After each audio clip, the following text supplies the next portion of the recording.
నిజంగా బయట ఏమైనా తినాలే చేయాలన్నా పానం గజ్జు అంటున్నది. ఏది తిన్నామన్నా కల్తీ, ఏది తాగుదామన్నా కల్తీ.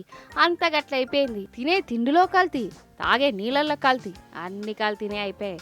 అత్తాపూర్లా ఐస్ క్రీమ్లా గిట్ల కల్తీ చేస్తున్నారు. ఇక రంగు నీళ్లు, రసాయనాలు, రకరకాల కలర్లు కలుపుకుంటా ఐస్ క్రీమ్లు చేస్తున్నారు. ఇక ఎవరి పానం పోతే మాకేంది, చేసేది మేము మంచిగుంటే చాలు అనుకుంటురు ఏమో. గిట్ల పనికి మాలిన కలర్లతోటి ఐస్ క్రీమ్లు తయారు చేసుకుంటా పానాల మీదకి తెస్తురు. కాదు ఇవి తింటే చిన్నపిల్లలు ఉంటారా నుల్లా కథగాని.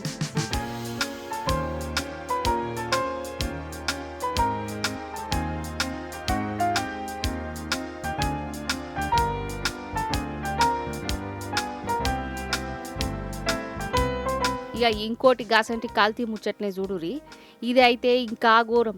ఖరాబైన కోడిగుడ్లతోని జనం పానాలతోని ఆడుకుంటురు. ఇటు చూడు, ఇవి ఎప్పటి ఓ గుడ్లు కుళ్ళిపోయి ఇక వీటితోని కేకులు తయారు చేస్తురు. పాడైపోయిన గుడ్లను అన్నీ ఒక దాంట్లో పోసి ఇక బర్త్డే కేకులు, రకరకాల కేకులు తయారు చేస్తురు. గిట్ల పాడైన దాంతో చేస్తే పానాలకు ఏమైనా అవుతుందని గింత కూడా భయం లేదు.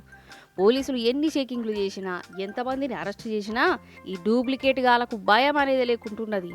ఒకరిని మించి ఇంకొకరు పోటీలు వాడుకుంటా మరీ ఆగం చేస్తున్నారు.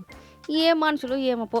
అసలు ఈ కల్తీలు చేయబట్టి బయట ఏం తినాలన్నా, ఏం కొనాలన్నా భయమే అవుతున్నది. పైసలిచ్చి మరీ పానాలు తీసుకునే కాడికి వచ్చింది.